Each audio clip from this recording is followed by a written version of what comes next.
Plena noche en Duisburgo, Alemania. 2 coches aparcados frente a un restaurante fueron acribillados con más de 70 balas. 6 jóvenes murieron, todos con un tiro de gracia. Lo que parecía un acto de violencia sin sentido no era ni un robo ni un ajuste de cuentas por drogas. Era la culminación de décadas de un conflicto que comenzó en un pequeño pueblo de Italia y que había cruzado fronteras para instalarse en el corazón de Europa. La chispa que encendió esta guerra fue tan simple como un huevo lanzado durante un carnaval en San Luca, Calabria. En San Luca, la trivialidad se transforma en tragedia cuando el honor de un clan está en juego. Este pueblo, aislado entre montañas y con apenas 3.000 habitantes, es la cuna de la 'Ndrangheta, la organización criminal más poderosa y secreta del mundo. Allí, los lazos familiares son inquebrantables y la traición se paga con sangre. Cada clan es una familia y cada familia un imperio en miniatura con reglas propias, donde la lealtad es absoluta y la venganza inevitable. En 1991, durante las celebraciones de carnaval, un simple enfrentamiento entre jóvenes de los clanes Nirta Strangio y Pelevotari Romeo detonó la violencia. Lo que comenzó como una disputa por un huevo o un petardo fue interpretado como un ultraje al honor familiar. En San Luca, un desaire es una sentencia.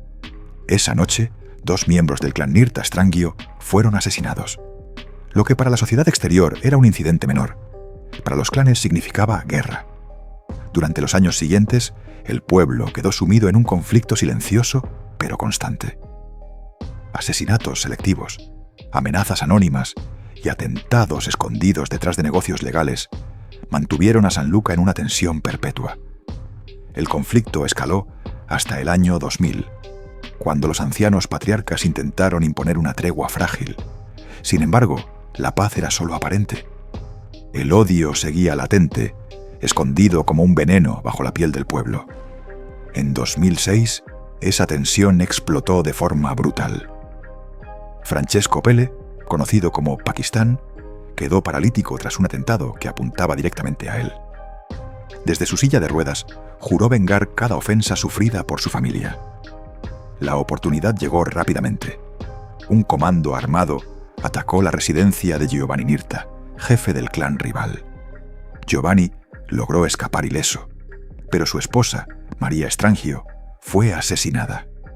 En la 'Ndrangheta, matar a una mujer es una violación de las reglas más sagradas. Hacerlo en Navidad fue un acto que garantizó una venganza de proporciones inimaginables. El asesinato de María Strangio no solo reavivó la guerra ancestral entre los clanes, también conectó un pequeño pueblo de Calabria con el crimen internacional. Era el inicio de un conflicto que se trasladaría a Alemania, Bélgica y más allá, demostrando que las rivalidades locales podían escalar hasta niveles transnacionales. La pregunta que todos se hacían era, ¿cómo un conflicto iniciado por un simple huevo podía transformarse en una cadena de muerte que cruzara fronteras? La respuesta estaba en la red invisible que la 'Ndrangheta había tejido durante décadas. Si quieres descubrir cómo un simple conflicto familiar terminó en una de las masacres más impactantes de Europa, suscríbete y quédate hasta el final, porque lo que ocurrió después desafió todas las fronteras. 8 meses después del asesinato de María Strangio, Giovanni Strangio, primo de la víctima, tomó la decisión que cambiaría la historia del crimen europeo. Su objetivo estaba a más de 2.000 kilómetros de San Luca, Duisburgo, Alemania.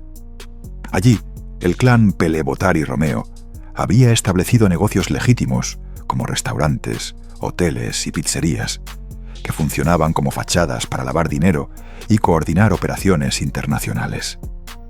Esa noche, 6 jóvenes celebraban un cumpleaños en el restaurante Da Bruno, ajenos a la muerte que los acechaba. Entre ellos estaba Marco Marmo, presunto responsable de la muerte de María. Giovanni y su cuñado, Giuseppe Nirta, esperaban desde la oscuridad, planificando cada detalle con precisión militar. La tensión se podía cortar en el aire. Cuando los jóvenes salieron y subieron a sus coches, los sicarios abrieron fuego. Más de 70 balas atravesaron los vehículos. Luego, uno por uno, remataron a las víctimas con tiros en la cabeza. La masacre fue registrada por una cámara de seguridad, pero solo captó la fuga de los asesinos. No era un acto de rabia, sino una declaración de poder. El clan Nirta Strangio demostraba que la violencia podía cruzar fronteras, que nadie estaba a salvo, incluso en territorio enemigo, y que el alcance de la 'Ndrangheta no conocía límites. El ataque provocó un impacto inmediato en la opinión pública y en las autoridades europeas. Por primera vez, la mafia italiana mostraba su fuerza fuera de Italia, obligando a Alemania, Italia y Bélgica a colaborar. Equipos de investigación conjuntos compartieron información estratégica para localizar a los responsables. La masacre de Duisburgo puso de manifiesto que la 'Ndrangheta no solo era un problema local, sino un fenómeno transnacional. Las armas utilizadas para matar a Maria Strangio habían llegado desde Alemania, y el dinero, los hombres y la logística de la organización se movían con rapidez gracias a la red de clanes extendida por todo el continente. Era una guerra moderna, coordinada y despiadada, pero iniciada por un honor herido en un pequeño pueblo italiano. Europa comprendió que enfrentarse a esta mafia requería un esfuerzo internacional sin precedentes. La red de la 'Ndrangheta operaba como una empresa criminal global: tráfico de drogas, lavado de dinero y asesinatos estratégicos. Cada movimiento era medido, cada represalia estaba calculada. Y mientras la policía intentaba comprender su magnitud, Giovanni Strangio se mantenía un paso adelante, oculto entre la compleja red familiar que cubría su huida. Si esta historia te está sorprendiendo y quieres apoyar nuestro trabajo, dale like y mantente atento, porque en la próxima sección descubrirás cómo Europa logró capturar a uno de los criminales más buscados y desmantelar gran parte de su red. La persecución de Giovanni Strangio fue una de las operaciones policiales más complejas que Europa había enfrentado. Tras meses de investigación, seguimiento y análisis de pistas en Italia, Alemania y los Países Bajos, finalmente fue localizado en Ámsterdam. Vivía oculto con su esposa y su hijo, protegido por la red familiar, que paradójicamente también lo condenó. El 12 de marzo de 2009, un equipo de fuerzas especiales holandesas ejecutó el asalto y arrestó al hombre considerado responsable intelectual y material de la masacre de Duisburgo. El juicio comenzó en 2010 en Locri, Calabria, con videoconferencia desde Roma. Giovanni Strangio y otros 7 miembros de los clanes fueron condenados a cadena perpetua en 2011. Francesco Pelle, alias Pakistán, también fue capturado años después en Portugal, recibiendo la misma pena. Pero el impacto de la masacre fue mucho más profundo que las sentencias. Europa había aprendido una lección histórica.